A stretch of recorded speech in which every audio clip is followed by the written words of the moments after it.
Okay, come on, donkey. Come on. Here we go. Let's go. What you want, donkey?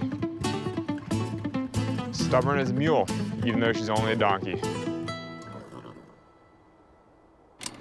I'm Alex Honnold, and I've spent my life chasing the seemingly impossible. Now, I'm hopping in my van to explore my home state of Nevada. Heck yeah. Dude, we did a first ascent. From wide open landscapes to the offbeat, the awe-inspiring, That's crazy. and even the unknown, it's time to get a little out there.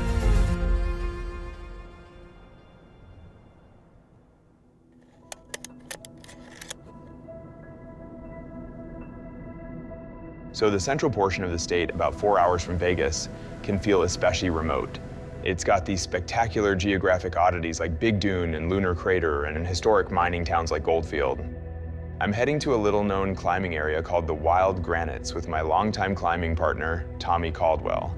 I'm pretty sure we start in the overhanging corner at the bottom of that finger. Yeah, that's kind of what I was figuring. That's cool. I mean, that's a nice line. That's like straight up the steep part. cool part of the face. Oh yeah, Tommy. How's that fish? My hand's bleeding, my jacket's full of holes. Tommy Caldwell is one of the most famous climbers in the country and has been since I was a little kid. And so I've looked up to him my whole life. He was a climbing hero. And then 12, 13 years ago, I had the sort of privilege to start climbing with him a little bit. And we did a bunch of noteworthy climbs together. You know, amazing experiences for me. So amazing. Going to the Wild Granites with Tommy is perfect because granite big walls is the thing that the two of us really excel at. He's interested in climbing new things, and he's a good friend. He's like, let's meet up and have a little adventure together. I think I ended up in Nevada because I love being able to go and explore new things on a whim. That's like built into my DNA, the want to explore. And Nevada is probably one of the best places in the world for that. I mean, I just feel like there's a bit more of an element of exploration here. Like, there is a little bit of information. We know somebody who's climbed this wall and put up a route, but it's just not that well mapped, which I like that. I actually, honestly, really like that. Is this the camp? Hey, Here's the camp. I'm Alex. Chris. Nice to meet you. Hey, Chris. Hey, Tommy. Chris. Yeah, Chris seems to be a semi-retired doctor who's just out there living his best life, putting up new routes. And I love meeting people like that because he's basically doing a service for the whole community. You got quite a little scene out here. Looks like you put some work into this place, Yeah, huh? you have a village. Do people come here? Not yet. This is the most people have ever been out here at once, honestly. Yeah. Hey, when I first saw it 2 years ago, I'm like, what is this place? And you can't find anything on the internet. Yeah, there's Mountain nothing Project has info. nothing. And then we say, well, let's start, developing it so people will start showing up. Cool. So this place is pretty wonderful. Yeah, I have really little idea of how big of a day this is gonna be. I'm starting to kind of think this might be epic, but Yeah, I'm starting. Me too. this might be more than we bargained for. Yeah. This seems like pretty ideal for downhill. Yeah. It's a pretty steep trail, but we're getting there.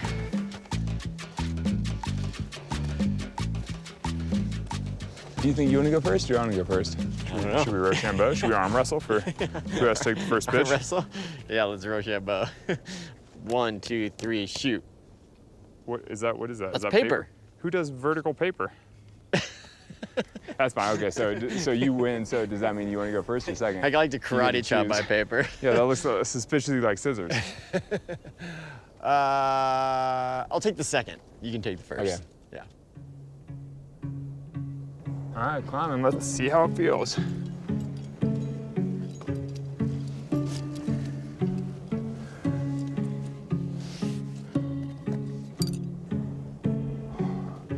How hard has it been up to there, you think? Not super hard, but I am. It is kind of a building pump. Yeah.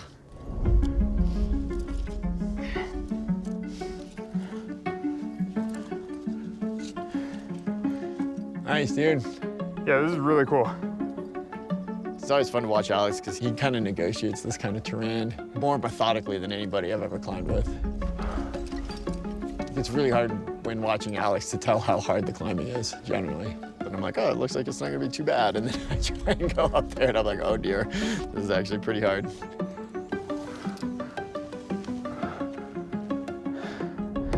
Just slightly scary.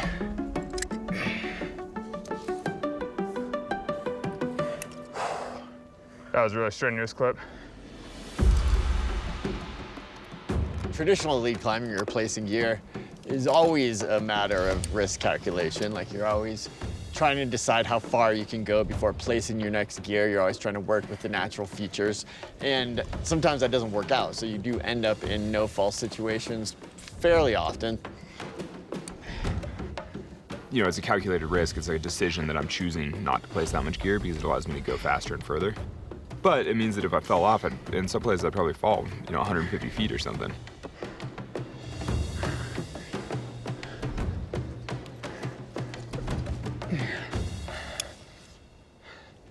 Wow. I'm off, Tommy. Nice work. I really went from like 0 to 60 at the end there. Yeah. Nice job.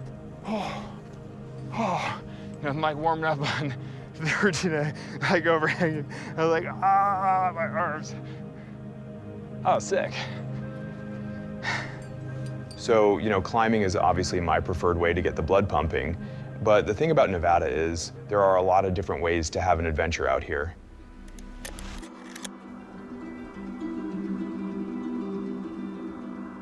I've driven Highway 95 north many, many times. You always see the sign, Big Dune, and you look to your left and you see a really big sand dune. And it's interesting because I've seen dunes like that in the Middle East and other places, or like the Sahara Desert.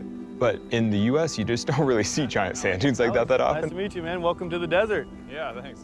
It's taken thousands of years of wind and water moving sand around to form these massive 500-foot dunes. It's right next to Death Valley and such an otherworldly experience. And to be able to have access to them is a really unique opportunity. There you go.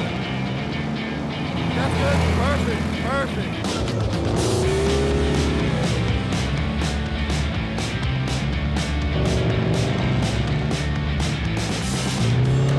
The beauty of dune bugging is just to be able to interact with the landscape a little bit differently, or actually go to the dune and see how big it is, how much the wind is whipping the sand around, and how the dunes are constantly shifting, and they almost feel alive. Go. Almost. Here we go, baby.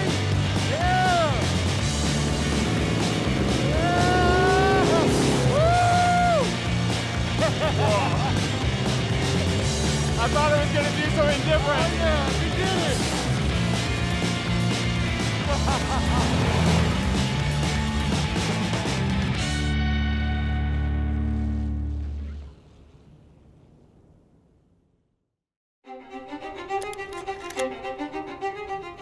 Climbing on the wild granites, I was like, man, these are bigger than I expected. The rock quality was way better than I expected.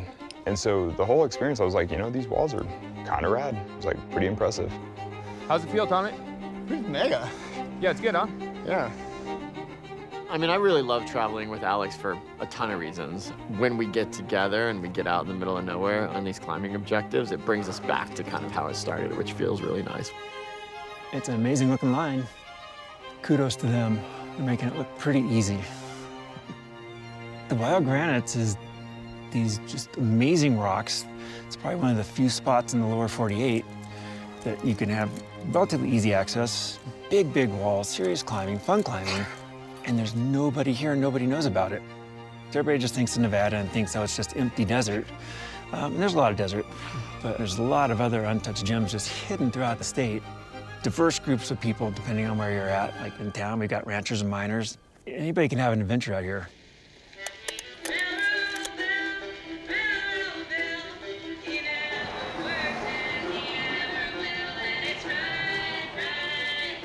When you get off the main highways and you kind of explore a little bit, there are tons of little towns and communities and really unique, funky places to check out. Well, welcome to Radio Goldfield. It's a pleasure to have you.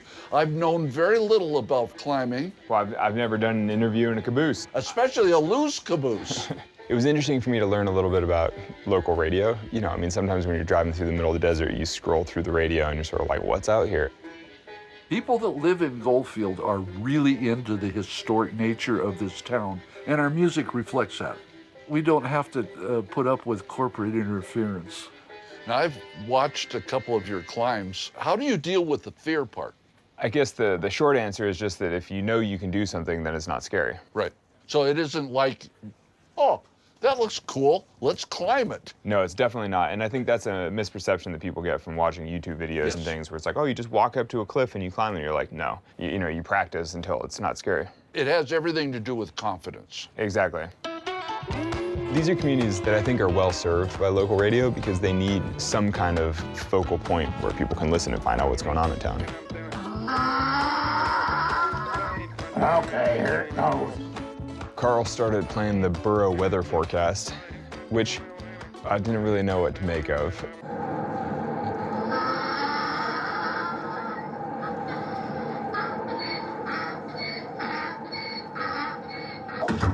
Scruffy says it's windy and cold. I was just like, wow, this is some rural Nevada, like Wild West humor. I was like, well, there are a lot of burros here.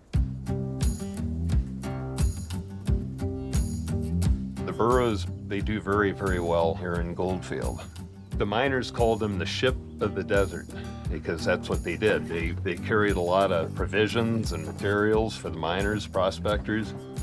Gold was discovered in 1902. Within 3 years' time, Goldfield had about 24,000 people, 5 railroads. It was the last great gold rush in the United States.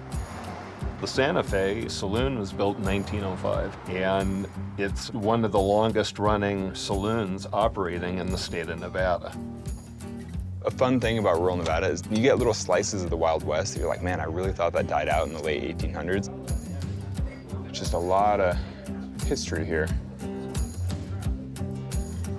We have all the different uses for the word ass.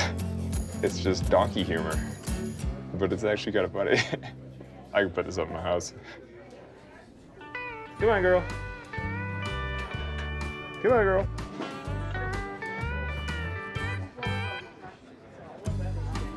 We're in a saloon and there's a donkey hanging out, just a regular. Honestly, I don't find this that surprising. Come here, girl. Come on. Do donkeys respond to commands?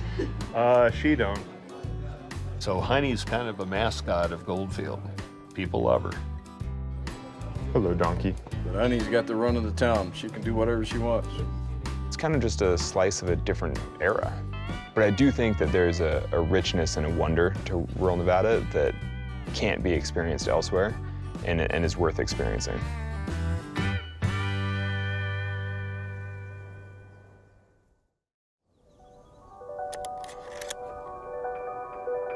When I see sort of unexplored rock climbing, it just brings excitement. Maybe there's like 20 people in the world that even have heard what the wild granites are. So when you find a place that turns out being really good, that's special. Yeah, that was good climbing. Dude, and the next pitch looks amazing. It's a full-on sport pitch just up a really cool part of the wall. Climbing. Okay, venga. Enjoy. Thank you. Looks great. It's cool that it's a completely different style than the first pitch. Yeah, totally. For certain types of objectives, I always reach out to Tommy first because he's literally the best in the world at certain things. The sport has progressed tremendously. Like this climb, especially when I was a kid, a 13A climb was pretty rare, like totally cutting edge. And so now the fact that they exist kind of all over the place is such an evolution. The technical ability of climbers and the strength of climbers has come so far, but this kind of stuff is part, risk management, part getting a feel for the rock. There's just so many elements that come together. People can make the argument that lead climbing can be as dangerous as free soloing because you have the rope, you're sometimes doing harder climbing. But I think just the idea of being up there with no safety equipment is just too gutting for most people, including me.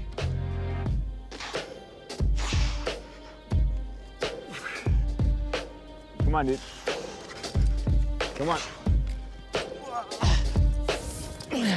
Huh. If there's a holdout right or what. It's like kind of baffling there.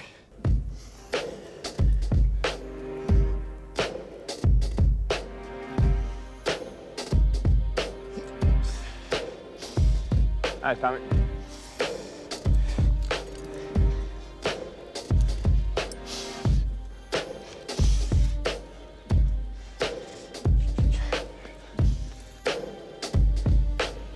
Okay, come up. Off belay. Nice job. That was really cool. Like that pitch was amazing, actually. little tricky to figure out, but like super cool. I don't know if I've actually ever been on a wall that has quite this type of view. There's so much vastness here in Nevada. A lot to explore out there.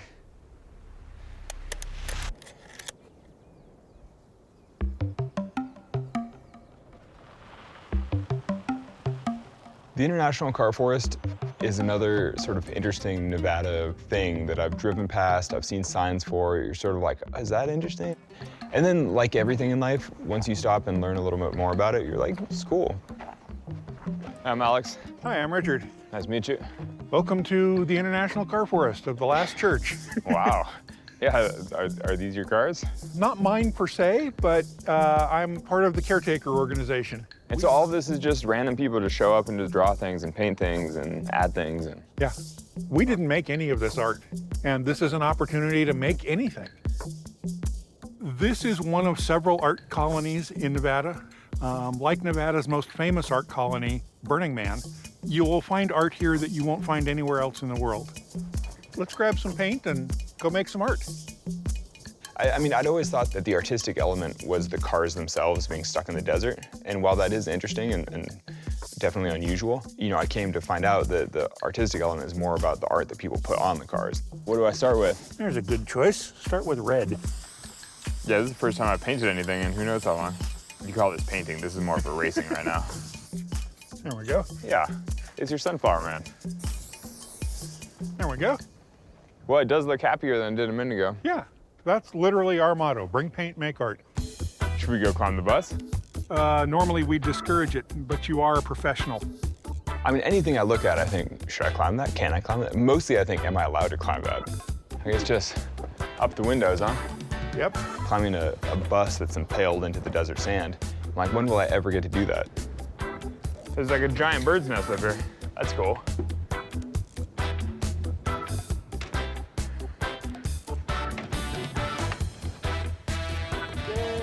Wow. Honestly, it is a little bit exciting. It's a place to chill. It's a place to calm, disconnect from the electronic life. And then when you go back to the big city, you go back with a fresh perspective. I just like that this is open art. You can do whatever you want. It's like totally free range to play. And so for me, playing means climbing on things. For other people, that means making art.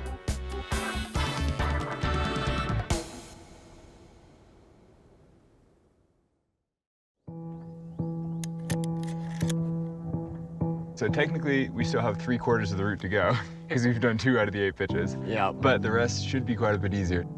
I've got all the gear on me and a bunch of stuff, and I'm basically just gonna punch it as far as I can, which hopefully will mean getting to the summit.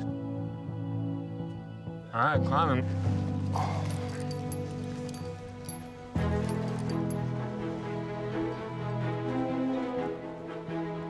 How is that? Is it all pretty easy so far?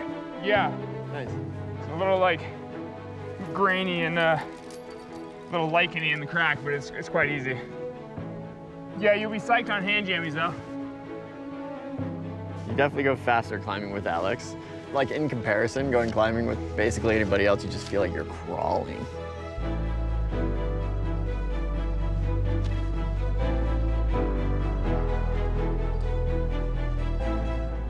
It's like a lot more mountain up here.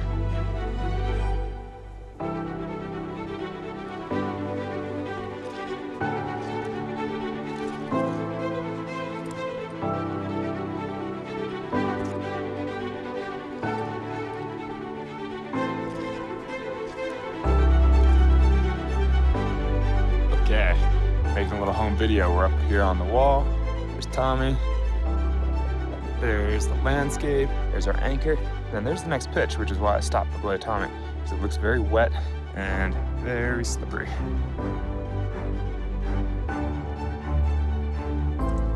Our micro's on, Tommy! Okay. I'm on the last pitch.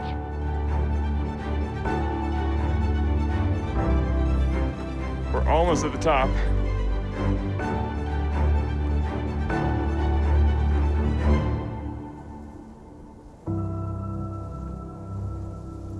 Here's Tommy on the top. Yeah. Hello. Yeah, we're on top. Top of the mountain. And we try not to step backward because there's a giant drop behind us. I feel my calves quivering. Here we are just in rural Nevada, looking pretty good. Yeah, this is sick. Look at all the rock out there. Yeah, so much. There's way more over there, too.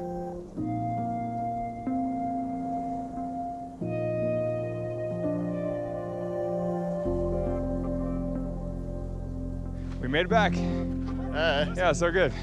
Bam. Yeah. Yeah. Nice. How was I? I feel like we need high fives. High fives. Yeah, we did it. Yeah. You guys are the first ones up there. No. Yeah, Really? first known people. Our friends Ryan and Greg were going to Summit when they did their route a couple months ago, but they ran out of hardware. Wow. That's so funny. Yeah, we did. Dude, we did a first ascent. No, I What? know. Yeah. I can't believe you guys have had this place to yourself for months. Well, not quite to ourselves. I mean, but pretty close. Like We've just had the a fact lot that of we're here. days alone. I mean, like honestly, the quality of the climbing is as good as anywhere. The trail was so well marked. Thank you. Yeah, if you guys yeah, did the that, trail's thank you. great. That was really nice, yeah. I love driving up and down these valleys and just seeing all these mountain ranges and seeing the towns and you know, it's just like it's a good reason to explore. But it's interesting here. It's like it's just people driving by and being like, "Look at those rocks. We should check those out." It's like real discovery. Nevada's pretty amazing. Yeah, there's probably not very many places like this left in the States, in the lower 48 anyway. No. Yeah, I mean, it's a pretty nice scene out here. I suspect I'll be back here. It seems wild to me that this is close enough to major population areas that it's like within a half day's reach, but there's nobody that knows about it really and nobody out here. That's like seems kind of unbelievable. I think both of us can come out of days like this, you know, glowing a little bit. It's really fun. I mean, a day like today on the Wild Granites is everything I love. I mean, a new wall that you don't know that much about, that's the perfect level of challenge. Normally when I travel to go climbing, I look for this type of experience. And we had it here today at the Wild Granites.